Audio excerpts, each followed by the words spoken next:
स्थापकाय च धर्मस्य सर्वधर्मस्वरूपिणे अवतारवरिष्ठाय रामकृष्णाय ते नमः। जननीं शारदां देवीं रामकृष्णं जगद्गुरुं पादपद्मे तयो श्रित्वा प्रणमामि मुहुर्मुहुः। नमः श्रीयतिराजाय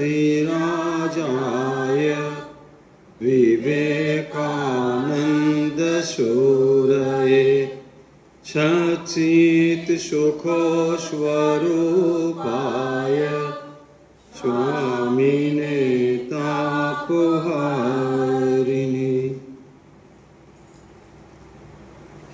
ঠাকুর মা স্বামীজির প্রিয় ভক্ত অনুরাগী বৃন্দ, আজকের অনুধ্যানে আপনাদের সবাইকে আন্তরিক স্বাগত জানাচ্ছি। আজ আমরা শ্রীমদ্ ভাগবত এই বিষয়ে অনুধ্যান করব। শ্রীমদ্ ভাগবতের দ্বিতীয় স্কন্ধের দ্বিতীয় অধ্যায় আলোচনা হচ্ছিল। আমরা ঠিক তার পরবর্তী অংশ আজকে আলোচনা করব। আসুন একসঙ্গে আমরা মঙ্গলাচরণ শ্লোকটি পাঠ করি এবং আলোচনা শুরু করি।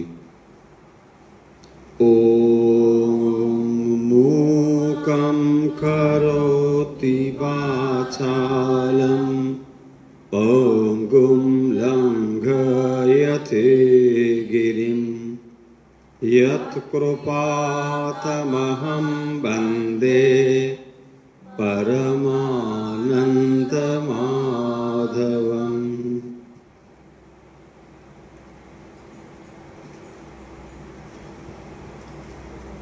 শ্রীমদ্ ভাগবতের প্রথম স্কন্ধের প্রথম অধ্যায় থেকে সমগ্র স্কন্ধটি শেষ করা হয়েছে, যেখানে কাহিনী অংশ এবং যে সমস্ত তত্ত্ব বিষয় আমরা আলোচনা করেছি। আমরা দ্বিতীয় স্কন্ধে যখন প্রথম অধ্যায়টি আলোচনা করেছি, সেখানে রাজা পরীক্ষিত তিনি উপস্থিত হয়েছেন মুনিদের কাছে, যেখানে ঋষি মুনিরা সমবেত হয়ে যজ্ঞ করছিলেন এবং সৎপ্রসঙ্গ করছিলেন। সেখানেই হঠাৎ হাজির হয়েছেন পরম বৈষ্ণব, পরম ভাগবত শুকদেব। সেই শুকদেব যখন সেখানে হাজির হয়েছেন, তখন রাজা পরীক্ষিত শুকদেবের কাছে তার এখন কি করণীয় এই বিষয়ে তিনি উপদেশ প্রার্থনা করেছেন এবং সেই উদ্দেশ্যে শুকদেব রাজাকে একের পর এক উপদেশ দান করছেন। সেই অংশই আমরা পড়ছিলাম, যেখানে শ্রীমদ্ ভাগবতের দ্বিতীয় স্কন্ধের দ্বিতীয় অধ্যায়ে যে সমস্ত বিষয় আলোচনা করা হয়েছে বা শুকদেব যে কথা বলেছেন, সেইগুলোই আমরা আলোচনা করছিলাম। আমরা যে শ্লোকটি এর আগের দিন আলোচনা করেছি, তার শেষের অংশটুকু বলেই আজকে নতুন অংশ পড়ব। প্রথম অংশে বলা হয়েছিল যে শাস্ত্রে, বিশেষ করে কর্মকাণ্ডে, বেদে, সেখানে অনেক রকম বিষয় বলা হয়েছে যে এই যজ্ঞ করলে স্বর্গে যেতে পারবে, ওই ধরনের কিছু করলে এই হবে, এই ধরনের।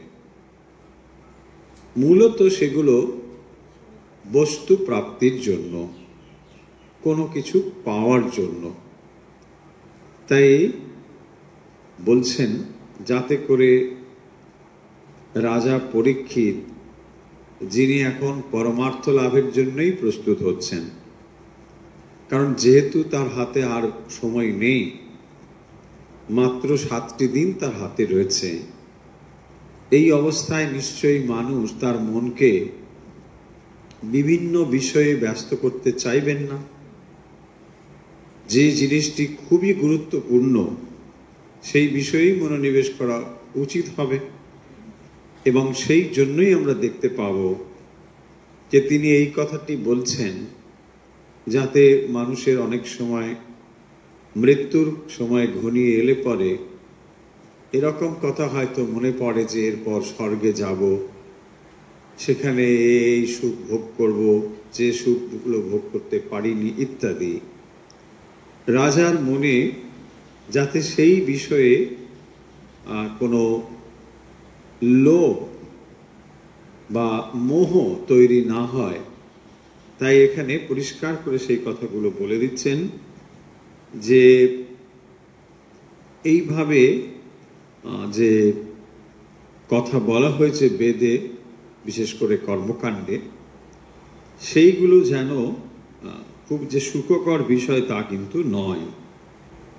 এবং সেগুলো কেন বলা হয়েছে সে কথাও বলেছেন, যে বেদের মধ্যে তাহলে এত যাগযজ্ঞের কথা কেন। এমনকি বেদের কর্মকাণ্ডে আমরা এটাও দেখতে পাব যে সেখানে শত্রু নিধন যজ্ঞের কথা বলা হয়েছে, যে এই যজ্ঞ করলে শত্রুকে নিধন করা যাবে। এখন প্রশ্ন হবে যে যে উপনিষদ বেদ আমাদের এত এত উচ্চ কথা বলে, তিনি আবার এই শত্রু নিধনের কথাই বা কেন বলবেন? এটা এই জন্যই বলা হচ্ছে যে মানুষের ভেতরে অনেকের কোনো কর্ম প্রবৃত্তি তৈরি হয়নি, এতটা তামসিকতার ভেতরে তারা রয়েছেন। ফলে সেই সমস্ত মানুষকে জাগাতে হলে, তাদেরকে রাজসিক অবস্থায় নিয়ে আসতে হলে তখন তাদেরকে কর্মপ্রবৃত্তি দিতে হবে। সেই জন্যে কর্মপ্রবৃত্তি দান করবার জন্যই তাদেরকে এরকম বলা হয়েছে।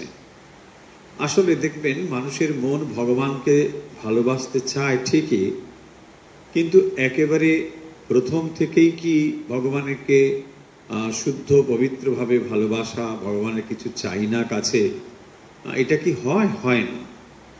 তাই প্রাথমিকভাবে মানুষের মনে আকাঙ্ক্ষা তো থাকেই, আমি এটা চাই, ওটা চাই, ভগবান আমার এই ভালো করুক। ফলে এই যে আকাঙ্ক্ষা, এটি খারাপ কিছু বলা হচ্ছে না, কিন্তু যখন মনে গভীরভাবে ভগবানের প্রতি ভালোবাসা আসবে তখন হয়তো এগুলো ধীরে ধীরে খসে পড়বে। কিন্তু যত সময় সেই অবস্থাটি লাভ না হচ্ছে তত সময় কিন্তু আমরা এগুলো চাইতে থাকবই আমরা। সেই কারণের জন্যে উপনিষদও বলছেন যে মানুষকে কর্মে প্রবৃত্ত করতে গেলে এই জিনিসগুলো কিন্তু খুব জরুরি। তাই আমরা দেখব উপনিষদ কর্মের প্রবৃত্তি জাগরণের জন্য এই কথাগুলো বলছেন। কিন্তু যিনি এখন প্রস্থান করবার জন্য প্রস্তুত হচ্ছেন, তিনি নিশ্চয়ই আর প্রবৃত্তি মার্গ অবলম্বন করবেন না, তাকে এখন নিবৃত্তি করতে হবে, এখন প্রস্থানের জন্য প্রস্তুত হতে হবে, তাই না? নতুন করে তিনি আর নিশ্চয়ই কর্মে জড়াবেন না। ঠিক এই অবস্থায় এখানে বলছেন যে উপনিষদে যেগুলো বলা হয়েছে সেগুলো শুনতে খুব ভালো হলেও, স্বর্গটর্গ প্রাপ্তি হবে ইত্যাদি শুনতে ভালো হলেও সেগুলো কিন্তু খুব ভালো কিছু কথা নয়। এইভাবে আমরা দেখছি যে রাজা পরীক্ষিতের মনে ধীরে ধীরে বৈরাগ্য তৈরি করছে। তো তার মনে কি করে বৈরাগ্য তৈরি হবে এরকম একটা ভাব তৈরি করছেন। তার মানে ইহ জগতের কিছুও চাই না, এমনকি মৃত্যুর পরে স্বর্গ কামনাও করি না। দেখুন, ভক্ত যিনি ভগবানকে ভালোবাসতে চান তার কাছে এইগুলো তুচ্ছ করতেই হবে। ভগবানকে তবেই সে ভালোবাসতে পারবে। ইহ জীবনেও কিছু চাই না, এমনকি পরজীবনে স্বর্গাদি সুখ লাভেও আমি চাই না। তখনই সে কেবলমাত্র ভগবানকে ভালোবাসতে পারবে। তাই ভগবানকে ভালোবাসি আর অন্য এটা ওটা সেটা চাই, এ দুটো ঠিক একসঙ্গে চায় না। সেই জন্যই আমরা দেখব যে রাজা পরীক্ষিতের মনে ধীরে ধীরে বৈরাগ্যের ভাব তৈরি করছেন। কি করে তার মন বৈরাগ্যে পূর্ণ হয়, এমনকি মৃত্যুর পরে স্বর্গ কামনাও তার মন থেকে যেন চলে যায়। কারণ স্বর্গ, আমরা আগে বহুবার বলেছি যে এটি আসলে এমন একটি অবস্থার কথা বলা হয় যাতে আমরা ভাবি বোধহয় বিরাট একটা লোভনীয় বিষয়, খুব একটা তা নয়।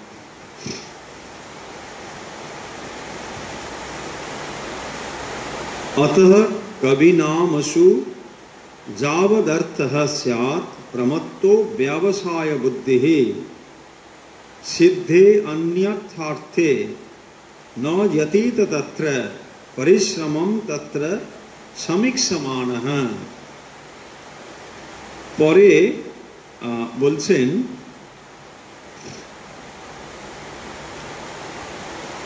যে যদি জীবনের যা প্রয়োজন সেগুলো যদি আমরা পেয়ে যাই, যতটুকু সামান্য দরকার, তাহলে অতিরিক্ত এই বিষয়গুলোর কি দরকার? সেই জন্য বলছেন সমীক্ষমানঃ পরিশ্রমম তত্র, মানে এই সমস্ত বিষয় লাভের জন্য ততটাই যত্নশীল হওয়া দরকার যত সময় এই জিনিসগুলো আপনার যতটুকু প্রয়োজন। তাই বলছেন কবিহি নামসু যাবদর্থঃ। কবিষু মানে জ্ঞানীগণ। তো যারা জ্ঞানী, তত্ত্বজ্ঞানী, তারা কি করেন? অপ্রমত্তঃ ব্যবসায় বুদ্ধি, তাদের বুদ্ধি অপ্রমত্ত। প্রমত্ত, অপ্রমত্ত। প্রমত্ত মানে যারা সব সময় অস্থির হয়ে আছে, প্রমত্ত। কিসের দ্বারা? কামনার দ্বারা। এটা চাই, ওটা চাই, বিষয় বাসনা, এই বাসনার দ্বারা প্রমত্ত হয়ে রয়েছে। কিন্তু যারা জ্ঞানী তারা অপ্রমত্ত এবং ব্যবসায় বুদ্ধি, স্থির বুদ্ধি। নামসু যাবৎ অর্থঃ স্যাৎ তত্র অন্যথা অর্থে সিদ্ধে সমীক্ষমাণঃ। তারা বিচারশীল, সমীক্ষমাণ। জ্ঞানী ব্যক্তিরা অত্যন্ত বিচারশীল। তারা চিন্তা করতে পারেন, বিচার করেন কোন জিনিসটি গ্রহণ করবেন, কোনটি করবেন না, কোনটি করা উচিত, কোনটি নয়, তারা বিচার করতে পারেন। তাই জন্যে তাদেরকে জ্ঞানী বলা হয়েছে। এবং নামসু যাবৎ অর্থঃ, তাহলে এই যে ভোগ্য বস্তু, তার যতটুকু দরকার তারা ততটুকুই নেবেন, বেশি নেবেন না। তত্র অন্যথা অর্থে সিদ্ধে সমীক্ষমাণ পরিশ্রমম ন যতেত। ফলে যতটুকু পেয়ে যায় তারা সামান্যভাবে চেষ্টার দ্বারা, তাতেই তারা জীবিকা নির্বাহ করেন। খুব বেশি তার জন্য চেষ্টা করেন না। কেন করেন না? দেখুন, দুটো জিনিস এখানে প্রশ্ন করতে পারেন যে তাহলে কি আমরা আমাদের বেঁচে থাকার জন্য যে সমস্ত বস্তু লাভ তার চেষ্টা করব না? সে কথা এখানে বলছেন না। যতটুকু প্রয়োজন ততটুকু করতে বলেছেন, বাকি সময়টা ভগবানের চিন্তায় দিতে বলেছেন। কারণ ওইখানে যদি আপনি বেশি সময়টা দিয়ে ফেলেন তাহলে প্রয়োজনের অতিরিক্ত জিনিস সঞ্চিত হবে। আবার বস্তুকে সঞ্চয় করবার জন্য আপনার মনের একটি শক্তি ব্যয়িত হবে। সময় তাহলে আর আপনি পাবেন কোথায়? ভগবানকে ডাকবার আর সময় নেই। কারণ যে বস্তু আপনার নেই সে বস্তু প্রাপ্তির ইচ্ছে থাকবে, আর সেই প্রাপ্ত বস্তু তাকে আবার রক্ষণাবেক্ষণের চেষ্টা থাকবে। তাহলে রক্ষণাবেক্ষণ আর প্রাপ্ত বস্তু করতেই তো সময় চলে গেল। তাই বলছেন সমীক্ষা মানাহা যারা, তারা কিন্তু যা পাওয়া যায় ব্যাস ঠিক আছে, এই একটু চেষ্টাতেই যা পাওয়া গেল মোটামুটি সেটা নিয়ে সন্তুষ্ট থাকলো, বাকি সময়টুকু ভগবানের জন্য দিচ্ছেন। তাহলে আমরা কোন অংশটুকু পড়ছি? নিবৃত্তি অংশ পড়ছি। দেখুন, প্রবৃত্তির জন্য এটা নয়। যিনি প্রবৃত্তি মার্গে অগ্রসর হচ্ছেন তিনি নিশ্চয়ই চেষ্টা করবেন, অর্থ উপার্জনের চেষ্টা করবেন, অতিরিক্ত সঞ্চয়ের চেষ্টা করবেন, অনেক রকম ভাবে এগোতে পারেন, সেটা নিয়ে কোনো সমস্যা নেই। এখন বলা হচ্ছে নিবৃত্তি। কেন? প্রস্থানটা সামনে এসে গেছে, এখন মাত্র আর 7টি দিন বাকি আছে। তো যখন 7 দিন বাকি আছে তখন তো আপনাকে ব্যাগ গোছাতে হবে, তাই না? তো ব্যাগপত্র যখন গোছাবেন তখন কি করবেন? যেটা যেটা দরকার সেটা নেবেন। না নানা কিছু, এটা বড় সেটা বড়, বলছে আরে ওটা ফেলে দেবো। আরে ফেলে দেবো কেন? এমনি সময় ফেলতে বলা হচ্ছে না, এখন আপনার ওগুলো নিতে পারবেন না, ওখানে আবার লাগেজ মেপে নেবে, তাই না? বেশি লাগেজ নিতে পারবেন। তো কি করবেন তাহলে? যেটা যেটা খুব প্রয়োজন সেটুকুই নেবো, ঠিক সেটাই বলছেন। তাহলে প্রবৃত্তির সময় দেখুন আপনি সব যেন ছড়িয়ে দিচ্ছেন, মেলে ধরেছেন, আর নিবৃত্তির কাছে যেন গুটিয়ে নিয়ে আসছেন, সংকোচ করছেন, ছোট করছেন। ফলে এই হলো তফাৎ। এখানে প্রবৃত্তির ক্ষেত্রে একরকম, নিবৃত্তির ক্ষেত্রে একরকম। তাই এখানে বলছেন পরিশ্রমম ন যতেত, খুব বেশি তার জন্য চেষ্টা করবেন না, দরকার নেই। কারণ তখনকার সময়ে নিবৃত্তি যারা হতেন, মানে ধরুন সংসার আশ্রম থেকে এবারে তারা মানে বনে চলে যাচ্ছে, বানপ্রস্থ। তো বানপ্রস্থ যখন গ্রহণ করছেন সেখানে আর প্রয়োজন কি? অল্পই প্রয়োজন, একটু খাবেন, একটু থাকবেন, ব্যাস এইটুকুই হলে হয়ে যাবে। ফলে যখন অল্পই প্রয়োজন তখন তা অল্প চেষ্টাতেই পূর্ণ হতে পারে।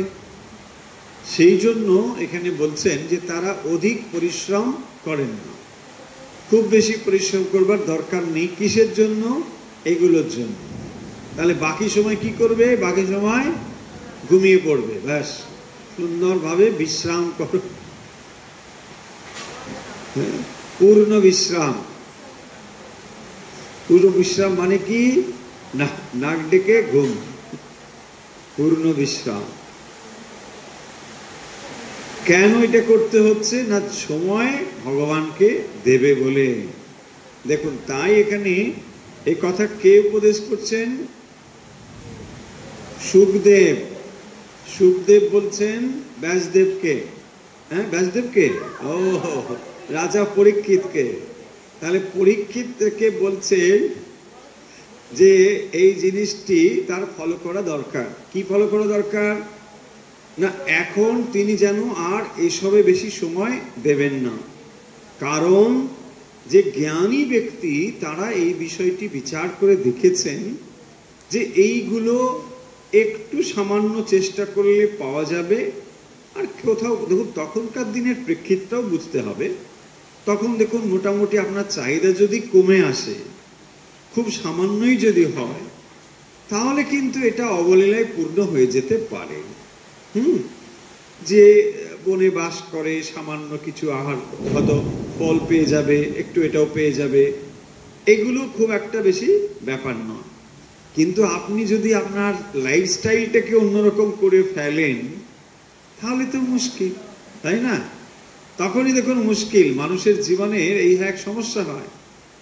যখন বানপ্রস্থের কথা শুনে মানুষ তখন ভয় পেয়ে যায়, বাবা কি হবে? কেন না, যে পারিপার্শ্বিক অবস্থা আর জীবনযাত্রাকে আমি করে ফেলেছি, এগুলো না পেলে আমি কি করে থাকবো? এই জন্যই কিন্তু আমরা ভয় পাই, না হলে ভয় পেনি। আপনার যদি চাহিদাটুকুকে আপনি কমিয়ে আনতে পারেন দেখুন, আপনি যে কোনো জায়গায় থাকুন, আপনি বানপ্রস্থেই আছেন বা সন্ন্যাসেই আছেন, অসুবিধে নেই। এগুলোকে কমিয়ে ফেলতে হবে। তাই বলছেন, দেখো, চাহিদাগুলো নিয়ে তুমি যেখানেই যাবে সেটা কিন্তু সংসারই হবে। তাহলে সংসার আর বানপ্রস্থের মধ্যে তফাৎ কি? গারস্থ আশ্রম, বানপ্রস্থ। বানপ্রস্থ মানে হচ্ছে প্রস্তুতি পর্ব, সন্ন্যাসের প্রস্তুতি, যেখানে ধীরে ধীরে তিনি তার চাহিদাটাকে কমিয়ে ফেলছেন, যে আমার এইটুকু হলেই চল। আমরা সাধু সন্ন্যাসীদের জীবন কি দেখি? সামান্য কিছু থাকে, একটা ঝোলা, একটা লাঠি, কমণ্ডলু, এইসব নিয়ে চলছেন, বাস। যেখানে রাত্রি হলো শুয়ে পড়লো, আর সকালবেলা গৃহস্থের বাড়িতে গিয়ে ভিক্ষাং দেহি বলে দাঁড়িয়ে পড়লো, আর কিছু একটু পাওয়া গেল, ওটা নিয়ে সন্তুষ্ট, ব্যাস, ভালো হয়েছে, সারাদিন চললো। হ্যাঁ, সন্ন্যাসী 1 ঘন্টার জন্য ভিখারি হয়, আর 23 ঘন্টার জন্য মহারাজা। সন্ন্যাসীর জীবন হচ্ছে এই, 1 ঘন্টার জন্য ভিখারি, সে ভিক্ষা চায় 1 ঘন্টা, এখানে একটু ভিক্ষা চাইলে হয়ে গেল। বাকি সময় কিন্তু সে মহারাজার মতোই থাকে। কেন না? তার তো চাহিদাই নেই, ওই তো যাকটুকু আহার পূর্ণ হয়ে গেছে। আপনি উত্তর কাশী টাশিতে গেলে দেখতে পাবেন সন্ন্যাসীরা এইভাবেই জীবনযাপন করে। ছত্রে যান, সকালবেলা বেরিয়ে যান, বিভিন্ন ছত্রে ওখানে ভিক্ষার ব্যবস্থা আছে, দাঁড়িয়ে পড়লো।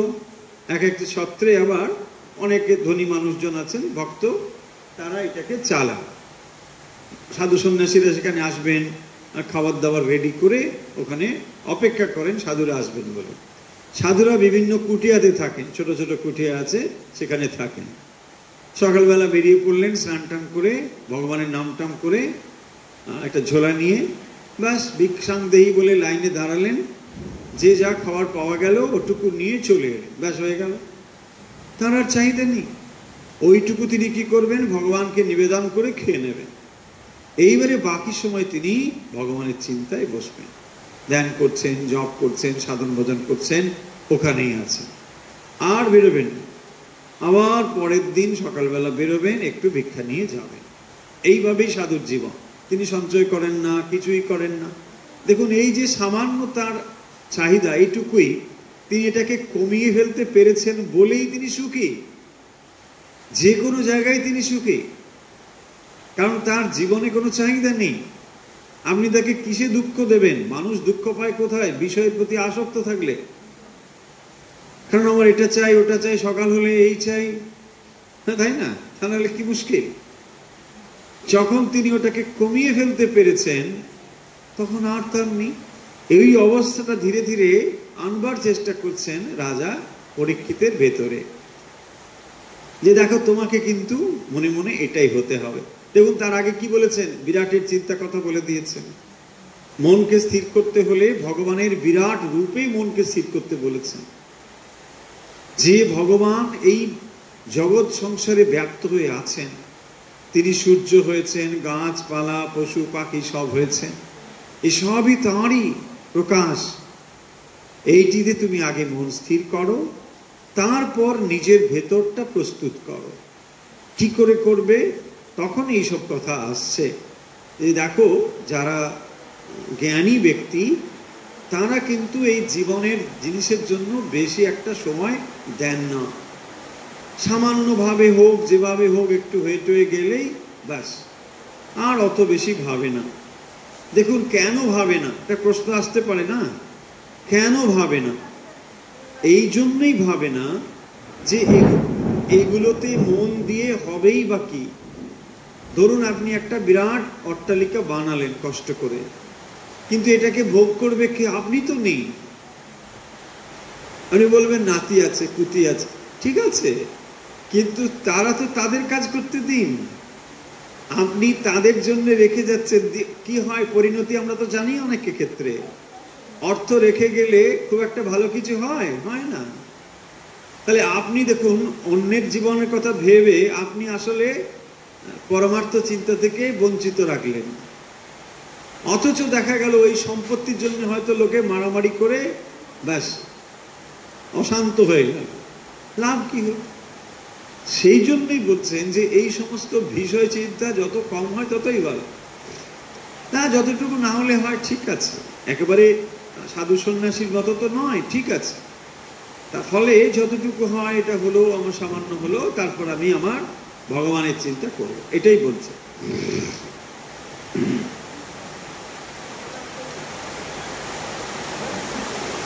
এর পরের শ্লোকটি খুবই ইন্টারেস্টিং। বলছেন,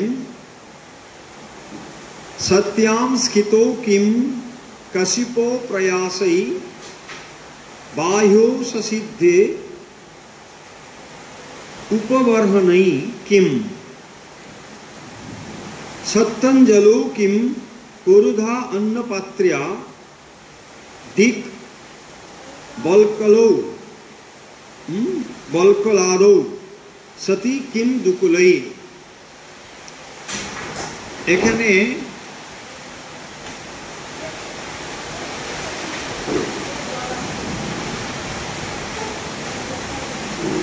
সত্যাম স্খিতো কিম কশিপো প্রয়াসৈ,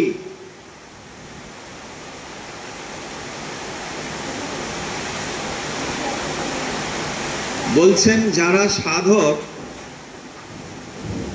তাদের অবস্থা কিরকম না, তারা সত্যাম স্খিতো, সত্যাম স্খিতো, তারা মাটিতে অবস্থান করেন। সত্যাম, সাধকের কাছে ভূমিশয্যাই যথেষ্ট। তার মানে রাজা পরীক্ষিতের মনকে ধীরে ধীরে বৈরাগ্যপূর্ণ করছেন। যিনি রাজা পরীক্ষিত, রাজা যিনি রাজভোগে অভ্যস্ত, তার মনে এখন ধীরে ধীরে বৈরাগ্যের কথা বা বৈরাগ্য উৎপন্ন করছেন। তিনি বলছেন যে দেখো, সাধক যারা হয় তারা কি করে জানো, সত্যাম স্খিত, ভূমিশয্যা, সাধকের কাছে ভূমিশয্যাই তো যথেষ্ট। মাটিতেই তারা ঘুমিয়ে পড়ে, যেখানে খুশি ঘুমিয়ে পড়ে। ঘুমের জন্য বিছানা কোনো শর্ত নয়। আমরা ভাবি বিছানা ছাড়লে ঘুমোতে পারবো না, কিন্তু নিশ্চয়ই জানবেন যদি দুরাত আপনি জেগে থাকেন, তারপরে আর বিছানা দিক কি না দিক, হ্যাঁ, বলছে না না বিছানা নিচে লাগবে না, যেখানে ওখানে ঘুমিয়ে গেছে, ব্যাস। তাহলে ঘুমের জন্য বিছানা কোনো কন্ডিশন নয়, মানে অপরিহার্য নয়। তাই বলছেন যদি এইরকম তোমার মাইন্ডসেট হয়, তাহলে তো তুমি বেঁচেই গেলে বিষয় থেকে। স্খিত সত্যাম কশিপঃ, কাশিপ মানে বিছানাপত্র। তো বলছেন এগুলোর দরকার নেই, কারণ ভূমি হচ্ছে সাধকের কাছে যথেষ্ট, ভূমিশয্যা। মাটিতে শুয়ে পড়ল, সামান্য কিছু হলো, শুয়ে পড়ল।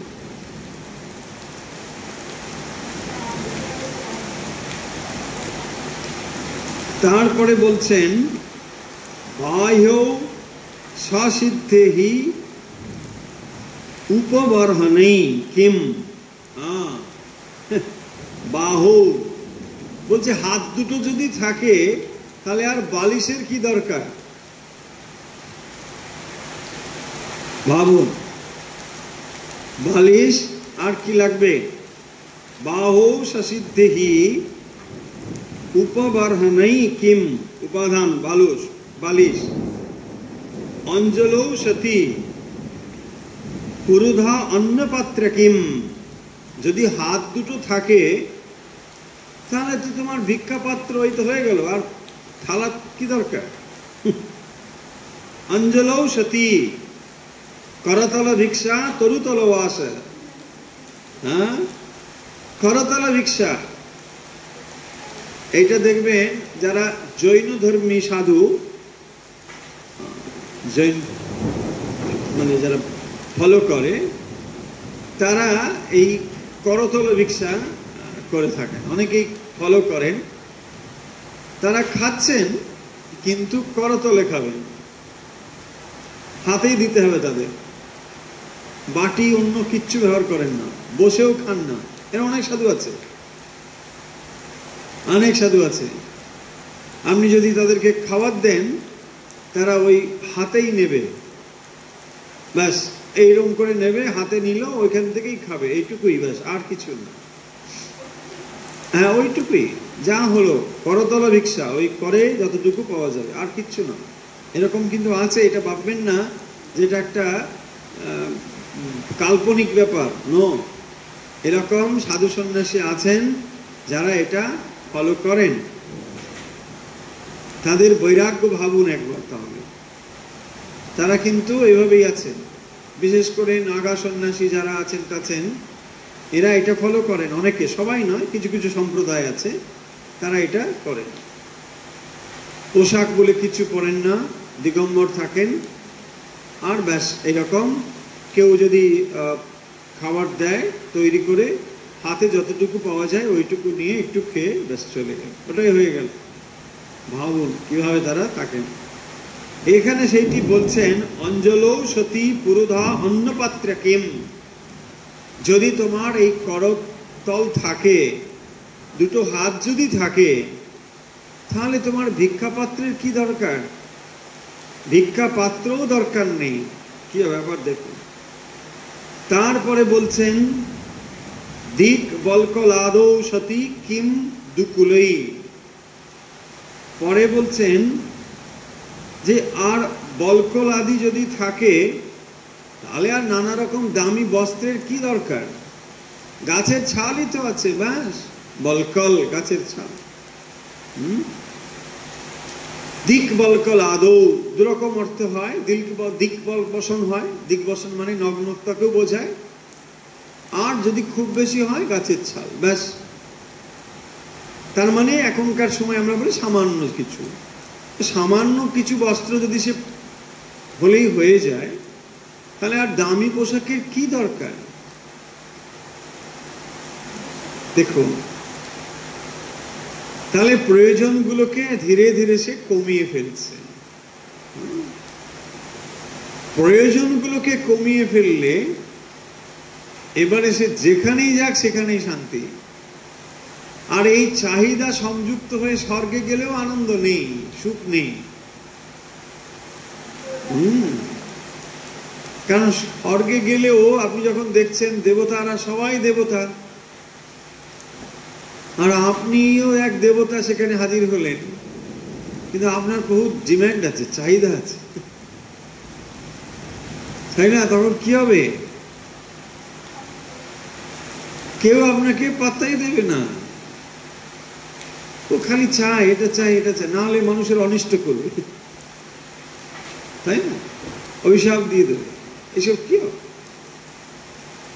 সেই জন্য যত সময় পর্যন্ত বাসনা দ্বারা মানুষ চালিত হয়, স্বর্গে গেলেও সুখ নেই।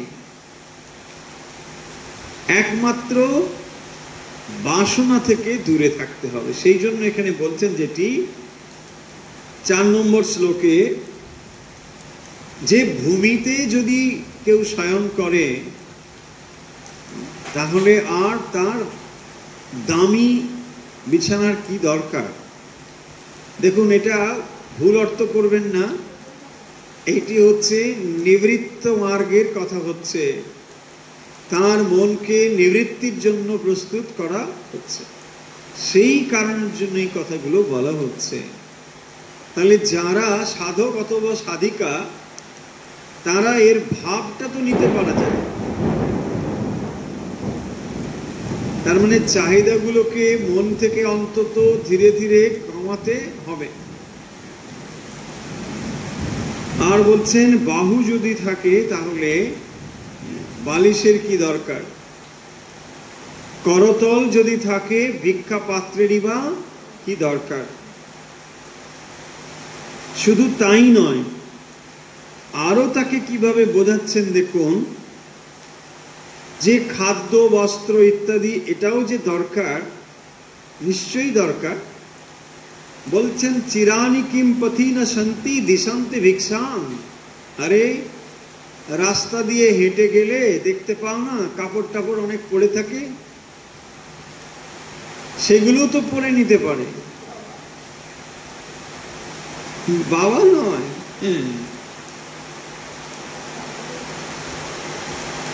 চিরানি কিম পথি না শান্তি দিশান্তে ভিক্ষাম। যে বস্ত্রখণ্ড দেখতে পাও না রাস্তায় পড়ে থাকে যত্রতত্র, সাধু সন্ন্যাসীরা যে বস্ত্র ব্যবহার করেন, অন্তত ট্র্যাডিশনালি যেটা চলে আসছে, এখন আধুনিক যুগে মানুষ তো অন্যরকম ভাবে পরিবর্তিত হয়ে গেছে, কিন্তু ট্র্যাডিশনালি বলছি, সাধু সন্ন্যাসীর পোশাক ছিল বিবর্ণ বাসা। যে বাঁশ বিবর্ণ হয়ে গিয়েছে, বাঁশ মানে বস্ত্র, কি করে বিবর্ণ হয়েছে? মাটিতে পড়ে পড়ে, বৃষ্টি লেগে মাটি লেগে সেটা বিবর্ণ হয়ে গিয়েছে। সেই বিবর্ণ বস্ত্রই সাধু সন্ন্যাসীরা ব্যবহার করবেন। কেন না? তারা এই সমাজের সেবা করবেন, সমাজ থেকে খুব যত সামান্য নেওয়া যায় ততটাই নেবেন, অতি সামান্য নেবেন। ট্র্যাডিশনালি এটাই চলে আসে, এবং সেটাই এমন ছিল যে শবদাহ করে গেলে যে বস্ত্র ফেলে দিয়ে যায় শ্মশানে, সেই বস্ত্রই তারা ব্যবহার করতেন। বিবর্ণ বাসা ফেলে দিয়ে গেছে, সেটাই পরবর্তীতে আস্তে আস্তে অনেক সময় সেটা হলুদের মতো একটা রং হয়ে যেত, সেটাকেই গিরিমাটিতে রং করে এইরকম একটা পোশাক ব্যবহার করা হতো। সন্ন্যাসীরা যে ধরনের বস্ত্র ব্যবহার করে থাকেন, এটা গিরিমাটি বলে, এক রকমের পাহাড়ে মাটি, সেটাকে ঘষে ঘষে রং করতে হয়, যাকে এখন আমরা গেরুয়া রং বলি। এখানে বলছেন চিরানি কিম পথি না শান্তি দিশান্তে ভিক্ষাম। তো এইরকম করে যখন একটা সামান্য বস্ত্র পেলেই তোমার লজ্জা নিবারণ হয়ে যায়, তো আর কি দরকার? এইরকম খাদ্য বস্ত্র এই তো খুব সামান্য, এ তো হয়েই যায়, পাওয়াই যায়। দিশন্তি ভিক্ষাং পরভৃতঃ অঙ্ঘ্রিপা ভিক্ষাং নৈব দিশন্তি। বলছে দেখো দেখো, গাছের দিকে তাকাও, গাছ কি তোমাকে খাবার দিচ্ছে না? তখনকার দিনে অবশ্যই, এখনো তো ফল হয়, তখন এমনিতেই লোকে বনে জঙ্গলে ফল পেয়ে যেত। তাই বলছেন এখানে অঙ্ঘ্রিপা, অঙ্ঘ্রিপা মানে গাছ।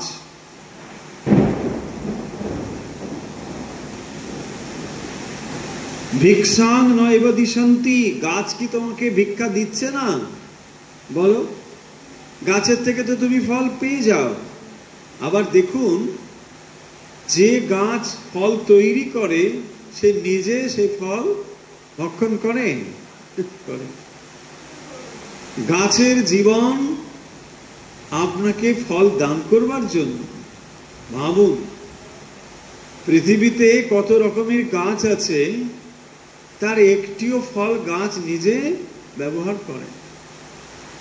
বলছে অন্তত একটা তো রাখো আমার নাতির জন্য, বুঝছেন না? একটা, তাই না? কোন ফলের গাছ দেখুন তার নাতির জন্য রাখছে? একটাও রাখে। সমস্ত ফল অন্যের জন্য। তাই বলছেন এখানে নৈবাঙ্ঘ্রিপা পরভৃতা সরিত অপ্যশুষ্যন। অশুষ্যম সরিতঃ, বলছে আচ্ছা জলাশয় কি শুকিয়ে গেছে? কত জলাশয় রয়েছে, তোমার যদি পানীয় জলের দরকার হয় জলাশয় রয়েছে, তো তুমি তো জল পেয়ে যাবে। তাহলে এত কিছু যখন ব্যবস্থা রয়েছে, জলাশয় রয়েছে, বস্ত্র রয়েছে, খাদ্য রয়েছে, তাহলে প্রকৃতি যখন তোমাকে এত কিছু সব দিয়েছে, তার জন্য তুমি তাহলে এত ধনগর্ব, এত মত্ত হওয়ার কি দরকার? তাই বলছেন। আর তুমি ভিক্ষা পাওয়ার জন্য যারা ধনী মানুষ তাদের পেছনে পেছনে ছুটবে কেন? কি দরকার? প্রকৃতি তো তোমাকে এত কিছু দিয়ে দিয়েছে, এটা হলে কি তোমার শরীর ধারণ হবে না? যদি হয় তাহলে কেন তুমি অন্য কিছুর জন্য মত্ত হও? দেখুন কি সুন্দর কথা না? বৈরাগ্য উৎপাদনের জন্য এই কথাগুলো বলছেন। সবাই কথাগুলো হয়তো মানতে পারবেন না, বলছে না এসব ঠিক কথা নয়।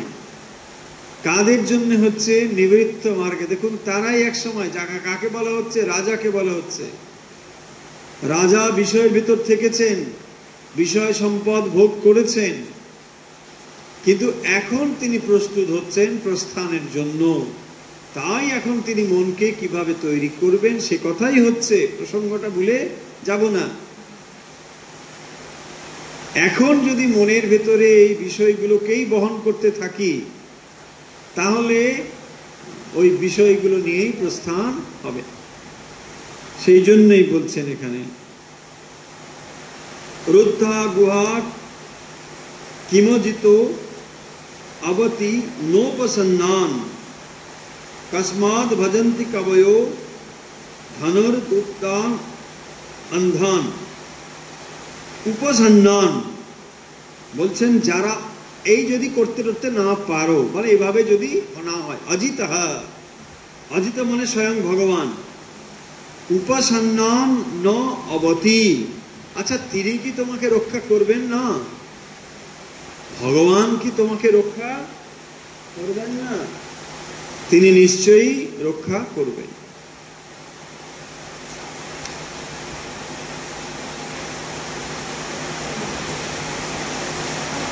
কস্মাৎ কবয়া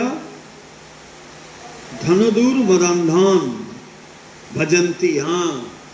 তাহলে এই সমস্ত জিনিসগুলো পাওয়ার জন্য যারা ধনী ব্যক্তির পেছনে পেছনে ঘুরতে থাকে, কারণ এইগুলো লাভ করব, এইসব পাবো, বলছেন কি দরকার এসব করে, কোনো প্রয়োজন নেই। সেই কথাই বলছেন।